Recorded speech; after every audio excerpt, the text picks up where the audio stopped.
Here, 2021, and Melanie's going to talk to us about a lime concoction she's into. Go ahead, Melanie, take it away. Yes, I've been really enjoying having. Sorry, I got these in. I've been really enjoying having a smoothie with bananas and an ice cube of lime juice. So I got these limes the other day, and I've just juiced them. I've put the lime peels in here because what I'm going to do with this is add vinegar to it, and then I'm going to let that sit for 6 weeks. And not too close on. I'm going to let it sit for 6 weeks, and then I drain it off. Is that the right word? Yeah. Drain it off, and then I put it in a spray bottle, and then that I can clean sinks and whatever I need to clean with that. Wow. And it is the bomb cleaner, I'm telling you. What's it like? It smells so good. It doesn't smell of vinegar at all. It takes on the smell of the. You can do this with grapefruits, limes, and lemons and oranges. So, I mean, I may even add some lemons to that if I've got lemon. Because, I'll either put it in the compost, but if I'm short of some cleaning things, then I'll do this. So, so this is like the best cleaner ever. So, how do you feel about them not being antibacterial? Well, I don't want to get your dander up, but I know that might. Well, I mean, maybe it is antibacterial. I don't know. But it's natural. So, I mean, I prefer working with that than I would buying Windex or whatever they have at the store. Yeah, sterilizing everything. In the age of COVID, everyone's sterilizing everything, but you're not.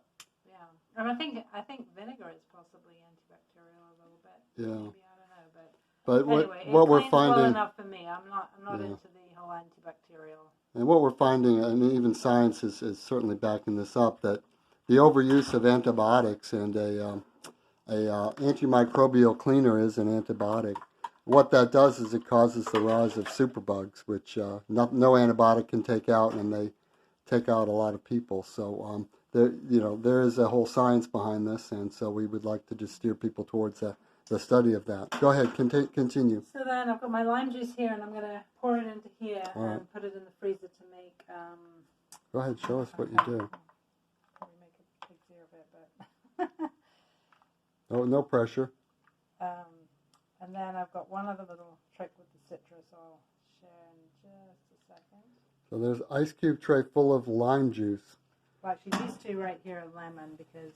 yeah, well, they can tell. They look a little different. So then that goes into the smoothie right there, into the chopping blades. Into the freezer. And then you can pull out the bananas, too. Show us what you do with bananas. Well, I'm not sure we have bananas. Yeah, we do. Frozen right now. Oh, not frozen, yeah. We have refrigerated. These up here. So we buy the Manky bananas at, they're actually really good at Kroger's or wherever, and they get a little brown, and that's when they're really the sweetest and the best. Yeah. But so I'll make my smoothie later, but just the one other thing that I've been doing with the citrus is, so as long as it's organic, the citrus that I'm using, so this is the lemon, I dehydrated the peel. And so sometimes, if a recipe requires lemon zest, for example, and say I happen to not have a fresh lemon in the fridge, then I can just use one of these and just, whiz it up in the, what do you call it? Vitamix? Coffee grinder. Oh, yeah. Well, we've got a separate coffee grinder that we use just for spices. You want to whip that everything out? That's not coffee. Well, it's just a... So you can see what kind, because, someone could be watching this in Europe and not know what we're talking about. Grinder. So this is we use it for flax seeds. And, I'll hold it and I'll pull the top off. So this has little spinning blades, and then it grinds like flax and stuff like that. And we have one for coffee, but we don't drink much coffee. The one for coffee I love because it's like an amazing grinder that I just got at Goodwill for $5. So, but I don't know where it is right now. Oh wow. Oh, there it is. This is a coffee one. You see how the thing comes off. Yeah, I haven't met that one yet. Well, I can't beat it. I love to get things at Goodwill if I can. Yeah. All right, so that's that. Okay. And so yeah, I think that's just about it. But this is a game changer, and especially during COVID and all these sort of global crises that we're experiencing But right we were now. iced in the great blizzard of 2021 in Yeah. Tennessee. You know, so it kind of Yep. it helps to have things on hand. And then I also actually dehydrated some leeks. That's another great way of preserving things too. So I dehydrated some leeks that were in the fridge, and I just thought, well, why don't I try that and see how that works, like in a soup. You know, if I need leeks for a soup, for example, and I don't happen to have leeks, well, I've got my dried leeks. And what kind of dehydrator do you have? I have an Excalibur. And what model? Do you remember? I don't know. It's like the How many trays? 9 tray, I think it 9 is. tray, yeah. Yep. Yeah. And we've dehydrated a lot of things like the figs from the fig trees, and what else we've used it for? The persimmons. Persimmons, yep. Yeah. Yep. And making crackers and all kinds of things. Yep. I like to dehydrate the green onions too, because that's my little. It's nice to just, you know, especially if you're in a hurry and you just want to. Yep. You don't want to whip out an onion and cutting board and a knife. Yeah. Yep. Yep. Yeah. Wow. And so hot peppers? I do the hot peppers too. Yep. Yep. Which do you want to tell the story about when we went to Greece and we were on a boat? And Oh yeah, they tell that story. It's a good one. So they were actually my friend Susan's peppers, and she had grown. They were jalapeno ones, and so I dehydrated them because sometimes I find like when we go to Greece, the food can sometimes be a bit bland, and I like to spice it up.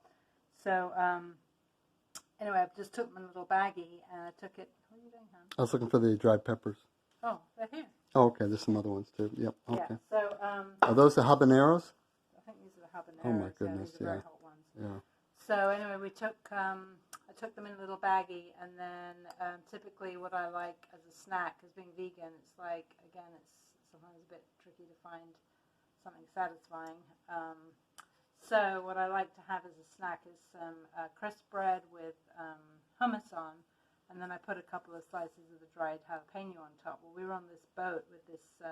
We met this Swedish guy, and he was really. They probably watched the video, so be careful. He was bragging about how he liked hot things, and so I gave him one of these tiny. And the guy's like blonde, and he's huge, and he has biceps that are like as big as my leg. And he was just talking about how he loves hot food.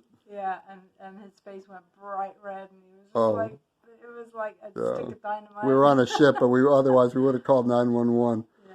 But the Greek version of that, this guy almost needed a stomach pump, didn't he? Yeah, well, that was fun. Do you remember his name? What a lovely Bo. Yeah, Bo. Hope you watch this, and we'll send it to him. Yeah, and then my friend Steve actually grew these peppers. So kudos to Steve and kudos to Susan I made some fermented for lighting up the world. sauce with that. Oh yeah. You want to whip that out of the fridge? Dynamite. Yeah, it's labeled dynamite. Yeah. So we've started with limes and we've gone to bionic hot stuff. Dynamite. Let me look here. And And so when I add it to a recipe, I literally all I need to do is to dip the spoon in like vertically, and not even put it horizontal at all. It's like dip the spoon in and. And that's good for 2 gallons of whatever. Yes. And we could probably patent this for taking paint off or something. Yeah. It's amazing. Okay, any other creations that need to go over the internet so everyone can know? Okay, well, thank you everyone for watching. Over and out.